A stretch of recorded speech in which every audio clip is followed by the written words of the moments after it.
Impact Hustlers, the podcast on entrepreneurs and changemakers that are creating solutions to the world's biggest problems. Impact Hustlers is brought to you by Wyra UK, part of Telefonica Open Future. Visit wyra.co.uk to learn how our acceleration programs can help your startup grow. And this is your host, Michael Shafrat. In today's episode, I talk to Daniel Epstein, the founder and CEO of Unreasonable Group. But before we get to this, I'd like to really thank you for listening to this podcast. It's been an amazing journey. We're now releasing weekly episodes with very diverse and very interesting entrepreneurs from all walks of life, sharing their stories on how they are solving some of the world's biggest problems. To make sure that you're kept up to date and that you receive the newest episode every Friday onto your device, make sure that you subscribe to it. Please subscribe to this podcast on any of the podcasting platforms that you're using, whether it's Spotify, Apple Podcasts, Google Podcasts, or any other platform that you might be using. Make sure that you subscribe, and we'll make sure that you'll be able to listen to this podcast every week. And with that, we go back to Daniel. Daniel Epstein, the founder and CEO of Unreasonable Group. Unreasonable is on the mission to enable entrepreneurs solve what they call BFPs, big fucking problems, such as global poverty and climate change. Unreasonable has been the driving force of developing a global ecosystem for impact-driven entrepreneurs and has convinced massive organizations such as the US State Department, Nike, and Barclays to join them on the journey to fix the world's biggest problems using technology and entrepreneurship. Unreasonable also invests in entrepreneurs across the world through its Unreasonable Capital Fund. It's great to have you on the show, Daniel. Thanks for joining me. Yeah, it's a pleasure. Privileged to be on the show with you. How did it all start with Unreasonable? What was the massive problem that you saw needed solving before you started Unreasonable? It's funny. I've never been asked that question. I think, if you go back to actually how we came up with the name, that'll probably paint the clearest picture. The name Unreasonable is inspired by a quote by George Bernard Shaw, the Irish playwright, who's famous for saying that the reasonable man adapts himself to the world, the unreasonable one persists in adapting the world to himself. Therefore, all progress depends on the unreasonable person. And in essence, in our belief, if George Bernard Shaw is right, then we can't afford not to bet on unreasonable individuals. And so I think what makes us, quote unquote, unreasonable is we scour the globe and we search for the world's most unreasonable individuals who are trying to define progress. And that's probably the edge, is trying to define progress in our time. The entrepreneurs we support, though localized initiatives are very important, their ambition is to, this might sound hyperbolic, but bend history in the right direction. The fact that 758 million individuals are functionally illiterate. The entrepreneurs we work with want to solve that statistic. The fact that 1.2 billion people don't have electricity, the entrepreneurs we work with want to solve that. So it's probably the ambition of the individuals that we support that makes Unreasonable.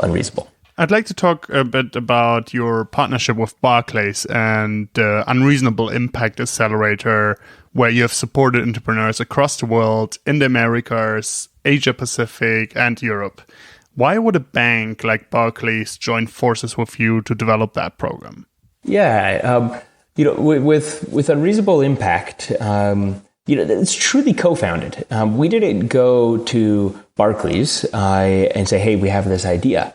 Do you want to fund this initiative? We spent years together, our teams trying to find a real source of trajectory alignment for both our organizations. And it came out of a very genuine relationship where actually we had written a white paper together on impact investing from the entrepreneur's perspective, not from the investor's perspective, around what was effective, what was ineffective. And it was over the year of writing that paper that our teams got really close and realized we could do something bigger together. The theme for Unreasonable Impact is looking at entrepreneurs with kind of two lenses on top of it. The first one is looking at entrepreneurs as job creators. So every company we align with, we believe is positioned to create at least 500 jobs within 5 years. The second lens is the green economy, which in essence means that the companies we're supporting are profitably solving a key challenge related to the environment.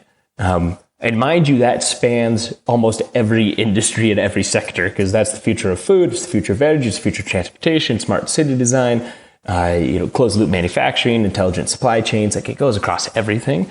And I think that was where the alignment really happened between our organizations.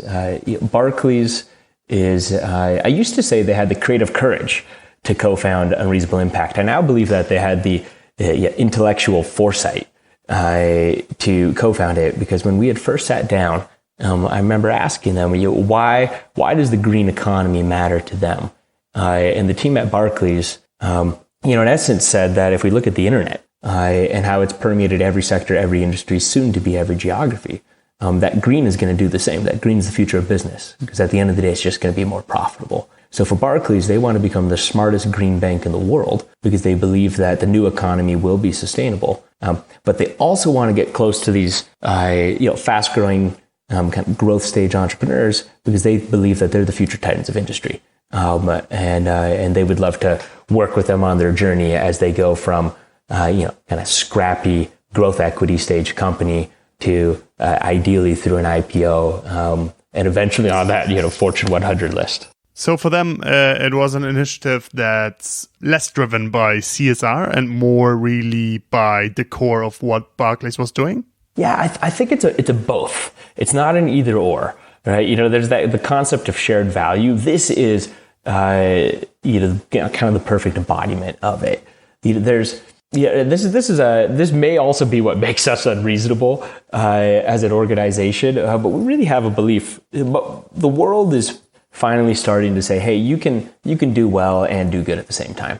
And our belief is to take that one step further. Our belief is that actually you'll do better than anybody else. You'll produce financial alpha if you go after trying to do as much good as possible in the world. And I think that is shared value, and that's what this partnership is really about, because it is, it came out of the community investment team and then went across the entire bank and whole of the organization of Barclays. But it is both. It's impact first, and in the long term, it's a really smart play for Barclays to help future-proof the company. How did you first start close these partnerships? Did they approach you, or did you really have to work hard to close these partnerships with these prominent companies?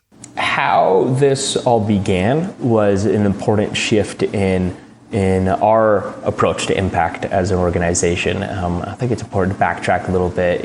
Originally, Unreasonable worked with much earlier stage companies. We were an accelerator, and we supported entrepreneurs who might have a team of 2, 3, 4 people. They have a really compelling prototype. They're trying to get it into market. And ultimately, we were trying to help launch companies that could profitably impact 1 million lives. That was kind of the baseline.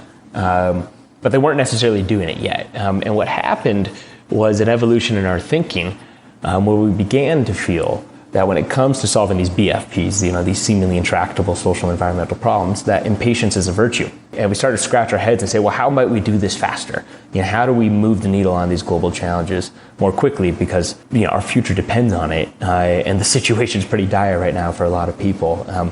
And that's when we decided that rather than working with very early stage companies as an accelerator, let's scour the globe. Let's find the most effective solutions in the world. Let's back the CEOs and entrepreneurs of companies that are already in market, that are already wielding a technology that is working and that is ideally already profitable. And let's scale what works. You might be bringing clean drinking water to 2 million people. It's profitable, it's measurably effective. How do we help you go from 2 million to 200 million faster? And in that shift, we realized kind of 2 challenges to the model. One was we couldn't have a call for applications. Because the best entrepreneurs in the world at a growth equity stage in their development would never apply because they're too focused and too busy. But the second one was we needed to change our funding model because we couldn't charge those entrepreneurs, right? Most accelerators that exist charge the companies they support, and rightfully so. And whether that's in equity or that's in tuition in some form, they're charging them. We realized that we can't do that because it'd be antithetical to the design principles of this model, which is we just wanted the most effective entrepreneurs on the planet. And so not only can we not charge them, we need to cover their costs of driving support to them. I had realized, actually one of a good friend, one of our mentors, his name's Pascal Fignette, he basically said, hey, the business model here is if you can actually do that, I think that the R&D departments of multinationals would kill to have proximity to that level of innovation to these growth stage entrepreneurs. And so it took a long time to make it work. We ended up initially partnering with Microsoft, Nike, and SAP around an initiative that was looking at kind of transnational entrepreneurship. So how do you take a technology that's effective in one country or maybe 3 or 4 countries and move it intercontinentally and really around the world. And that was very hard to get off the ground. But once we had shown the value to brands and to large institutions, then they started to reach out to us. But that was a 2-year slog of trying to figure out, is it the chicken or the egg first, right? And we had to align with some companies who were, I don't know if it was foolhardy enough or had enough foresight, but to think that maybe this model could really work. Maybe we could get the most effective entrepreneurs out there. What's the sweet spot for you? What's the type of company that you're looking for? You mentioned it's mainly scale-ups, but what's the type of startup that would benefit most from this program? Yeah, great question. So there's a couple things. In terms of type of company, one is we look at the intention of why it was created. So there's a big difference between profiteering and profit. And we do not look to align with entrepreneurs who are in the business that they're in solely for a profiteering motive. We want to align with entrepreneurs who started the company because they desperately want to solve a seemingly intractable challenge, social or environmental, and they believe that this company was the best tool towards that. So that's kind of the first thing, is understanding their intention. The second one is understanding their ambition, which is we look for nonlinear growth trajectories of the companies that we align with, and we look for an ambition within the senior leadership that they want to solve a problem full stop, that they're not going to be satisfied until, to quote Muhammad Yunus, the statistic they're going after is put in a museum. And so we certainly look for companies that have global ambition around solving a problem. And we look for a line of logic that we feel like we could be convinced that this team and the technology that they're leveraging could actually get there. And I'd say the third one is that the impact they're seeking in the world is baked into the DNA of the profit model.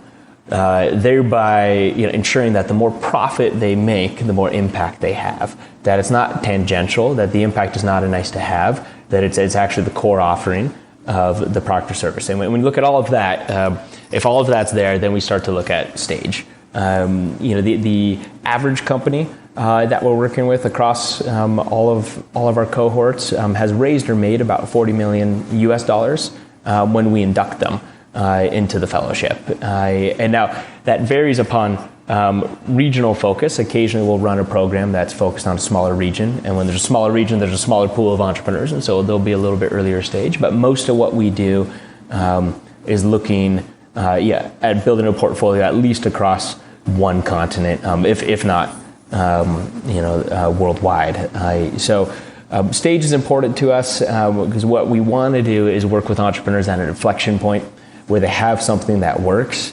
it's ready for scale, and our hope is that we can help get them to that next level of growth that are already validated by the market. Now let's scale what works. And to your second part of the question, which is what do we actually do for the fellows? It's a magnificently important question, and there's an expression that I heard growing up, and I actually don't agree with it necessarily, but it's those who can't do teach. I like to say that those who can't do or teach do what we do, and in essence, what I mean by that is we have two jobs. The first one is to be master conveners. we strive to convene the most effective, promising growth equity impact entrepreneurs on the planet with the policymakers, the multinational executives, the family offices, the sovereign wealth funds, the private equity groups, whoever it might be that they need to get closer to scale. And then the second part beyond convening is creating the conditions for uncommon, highly productive collisions between ideas and people that wouldn't normally happen were we not convening them and creating those conditions. And so what that looks like, most of the world thinks we run 2-week programs for growth stage entrepreneurs. And in those 2-week programs, we wrap them with about the support of about 50 mentors, and we'll run a private funder gathering. The truth is that that's only 2 weeks. There's another 50 weeks in the year. There's probably another 10 years in the life cycle of their company. And for the entrepreneurs that we induct into the fellowship, we actually back them for life, so long as the company they're working on is trying to solve a BFP.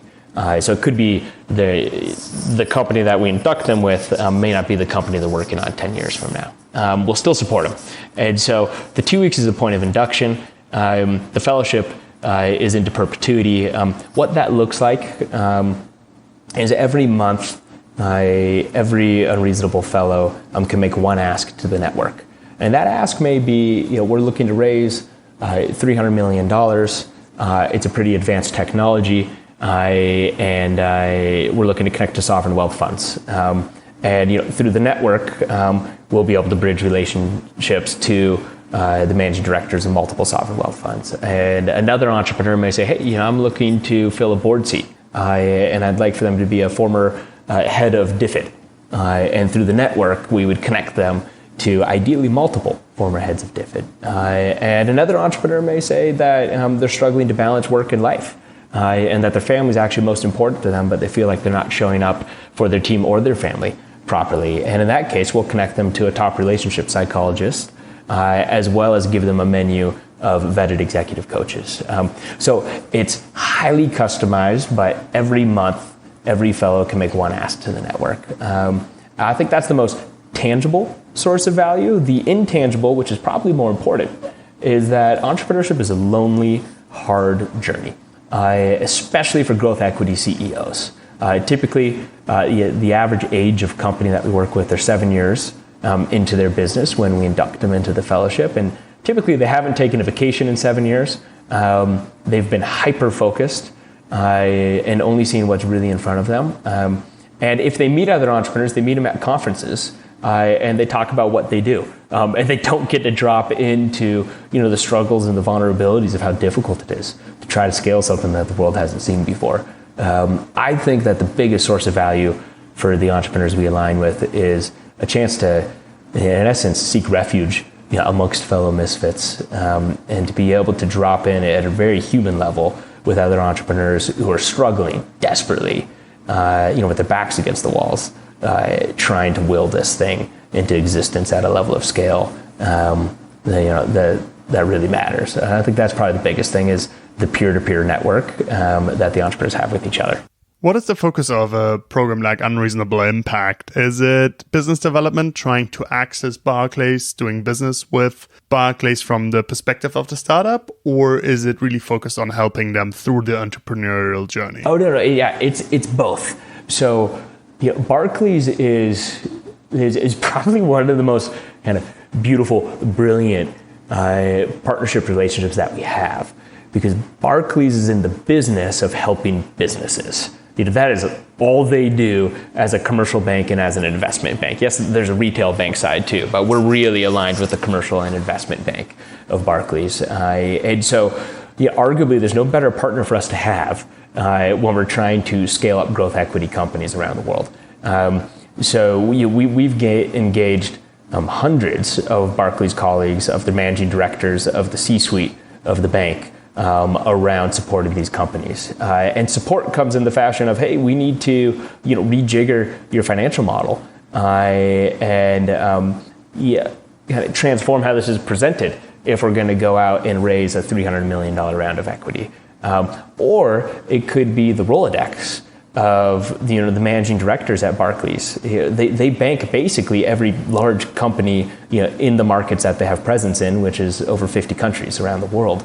They have boardroom access into all of those companies. And so for our entrepreneurs, if you are looking for a relationship with Siemens or Johnson & Johnson or Tata or whatever it might be, Barclays has those relationships at the most senior levels and can connect the entrepreneurs that we're supporting into those relationships. And in doing so, it's also really valuable for their clients, those very large companies, because they're exposing their clients to breakthrough innovations that if they don't align with them, are probably going to disrupt them in the mid or long term. And so it's a very symbiotic relationship. There are literally hundreds of colleagues that are actively working with the entrepreneurs that we're supporting with Unreasonable Impact. And I think that that's only going to grow over time because there is so much alignment between what the entrepreneurs need and what Barclays can offer. Let us talk a bit more about the impact-driven ecosystem. So the ecosystem of companies that you also help create globally, companies that solve big global problems.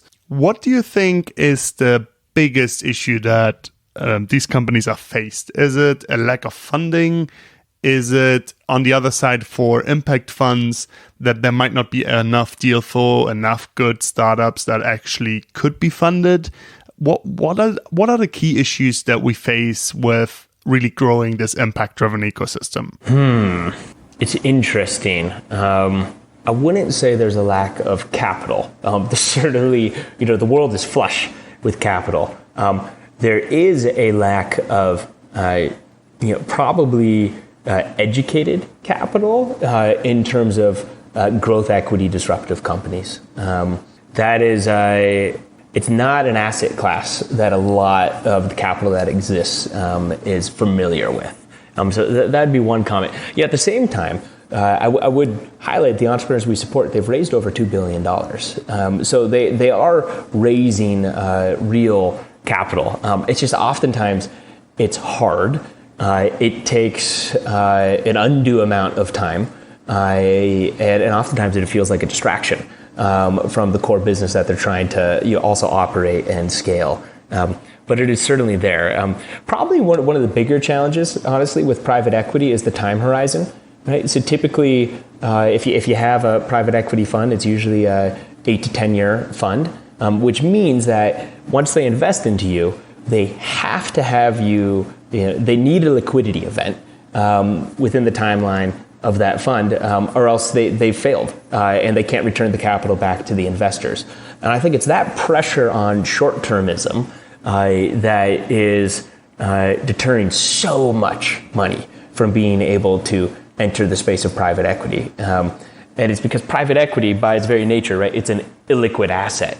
And the only way that the investors can get liquidity is if that private company goes public or has an acquisition.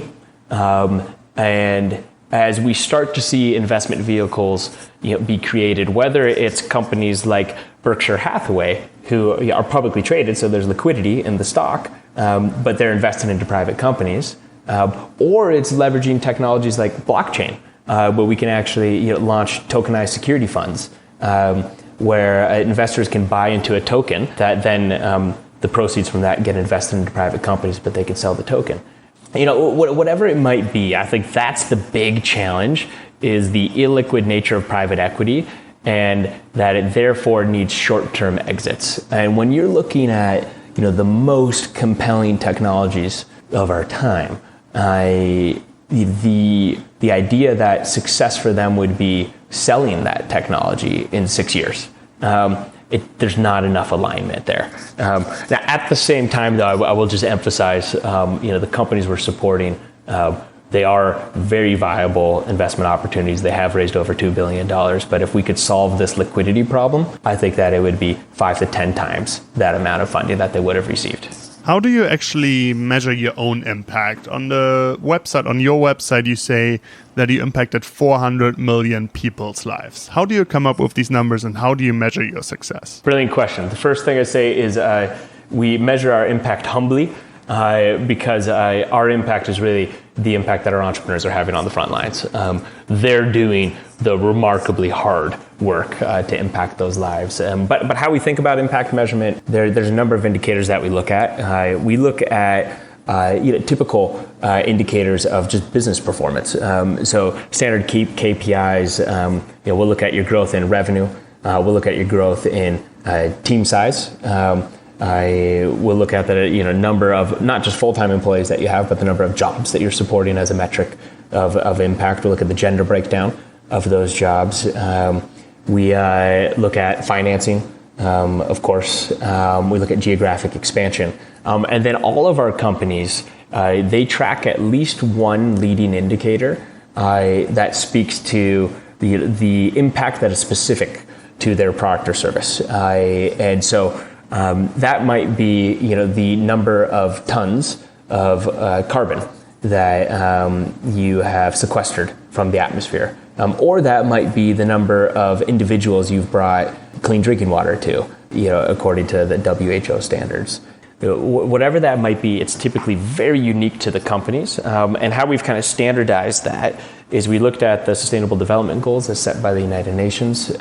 There's 17 goals. Behind that, there's about 300 indicators. These are measurable outcomes that kind of wind up to the 17 goals. Out of those 300 indicators, about half of them are relevant to private companies.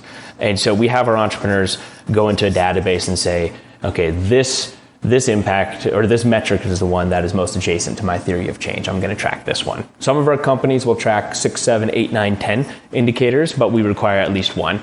And that's where we're getting that number over 400 million.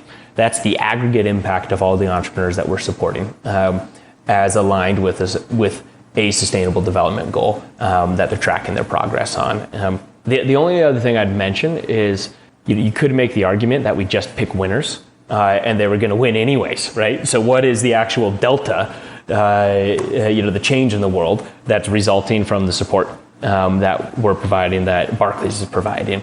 And how we look at that is every quarter we ask all of the entrepreneurs we support to identify the top 5 milestones that they achieved in the previous quarter. And we ask them if those milestones are attributable to being a part of this partnership or not. The other thing we look at, and it's easy to do on financing, is every dollar that they've raised, do they attribute that financing to the partnership or not? And so we're able to look at attributable milestones in financing and then paint a strong correlation between that and the new levels of scale they're hitting. But it's not a perfect science. By any means.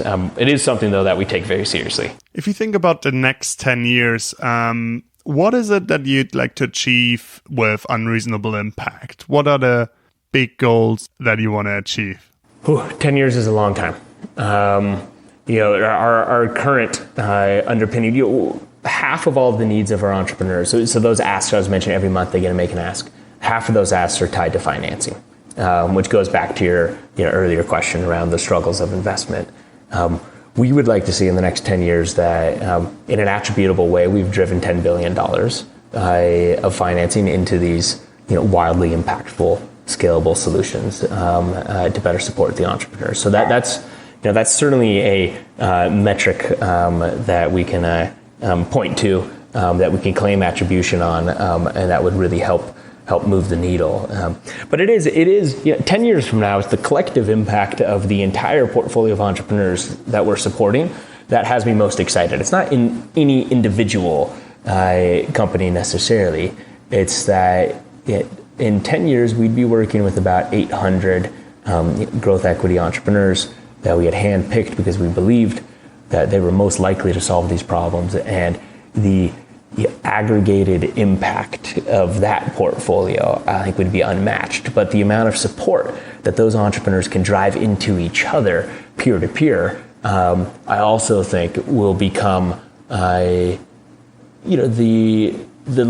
most significant unfair advantage of being a part of this network will be the other entrepreneurs that are in it, and the cohesion that hopefully we can create across those entrepreneurs, because they are a rare breed, right? It kind of, this idea, I really believe there's no shortage of capital in the world, and there's no shortage of good ideas, but there's a true dearth of courage, and that's where these entrepreneurs come in. And I think the biggest source of impact in the vision is that they can support each other along this journey. And once we hit a critical mass of 500 of 1,000 entrepreneurs, I do think that network is going to fortify each other in a really, really beautiful way. I wish you all the best on this journey. It's amazing to see how much you've already been able to accomplish with corporates such as Barclays and others. And I wish you all the best on that journey. Thanks very much for joining me today. Yeah, thank you. It's my pleasure. And next time, my only insistence is I get asked the questions and you do the blabbering. But really appreciated the conversation, the call, and your curiosity in terms of what we're trying to do in the world. This was Impact Hustlers. Impact Hustlers is brought to you by Wayra UK, part of Telefonica Open Future. Learn more about Wayra on www.wayra.co.uk.